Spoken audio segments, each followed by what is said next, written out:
Assalamualaikum warahmatullahi wabarakatuh. Selamat siang pemirsa, kembali hadir bersama saya Anissa Fitria yang akan menemani Anda selama beberapa menit ke depan. Pemirsa, telah berlangsung pembelajaran teknik reportase dan investigasi berita pada Senin 17 November 2025.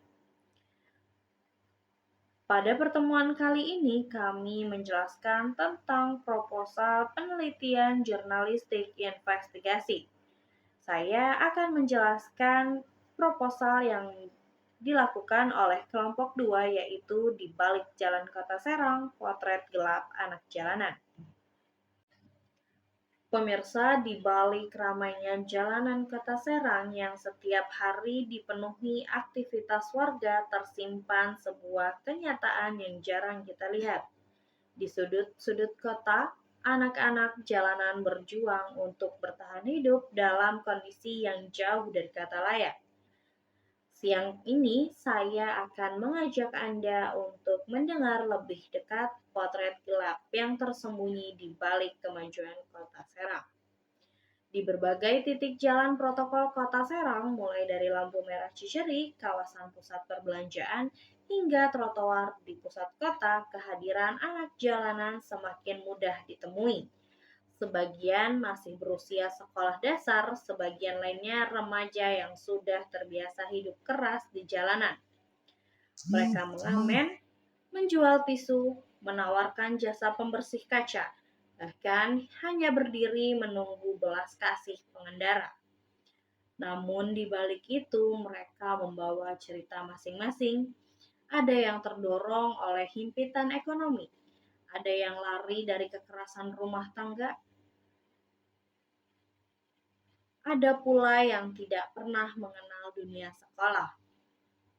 Meski mereka tampak tegar, realita di balik kehidupan jalanan sangat kelam. Banyak dari mereka yang tidak memiliki tempat tinggal tetap, tidur berpindah-pindah di emperan toko, jembatan, atau taman kota.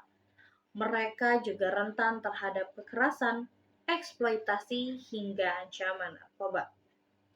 Tak jarang, uang hasil kerja keras seharian hanya cukup untuk sekali makan. Bahkan ada yang harus menyetor kepada oknum tertentu yang memanfaatkan keberadaan mereka.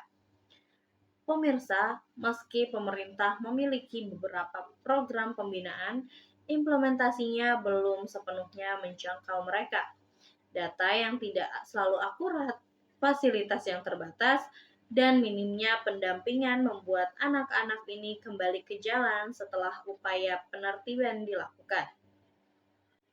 Beberapa lembaga sosial juga menyebutkan bahwa anak jalanan sebenarnya memiliki keinginan untuk bersekolah dan memiliki masa depan. Mereka hanya tidak tahu harus mulai dari mana. Proses pendampingan yang berkelanjutan menjadi hal yang sangat dibutuhkan. Di sisi lain, masyarakat seringkali melihat mereka sebagai gangguan, padahal di balik tangan kecil yang menyodorkan tisu atau suara serak yang mengamen di lampu merah, tersembunyi harapan yang sama seperti anak-anak lainnya. Ingin aman, ingin diperhatikan, dan ingin memiliki kehidupan yang layak. Anak jalanan bukanlah sekedar fenomena sosial. Mereka bagian dari kota ini, bagian dari kita, dan masa depan mereka seharusnya tidak terhenti di trotoar maupun lampu merah. Pemirsa, sudah saatnya kita melihat mereka bukan sebagai masalah, melainkan sebagai manusia yang membutuhkan ruang dan kesempatan untuk tetap tumbuh. Pemirsa, saya dan kelompok saya melakukan penelitian tentang anak jalanan ini karena kita semua merasakan hal yang sama, khawatir, resah, dan merasa iba terhadap anak-anak yang berada di jalanan. Baik pemirsa, saya Anissa Fitria melaporkan.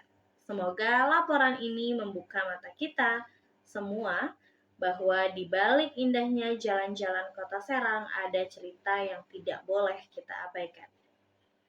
Saya Anissa Fitria beserta kru yang bertugas melaporkan.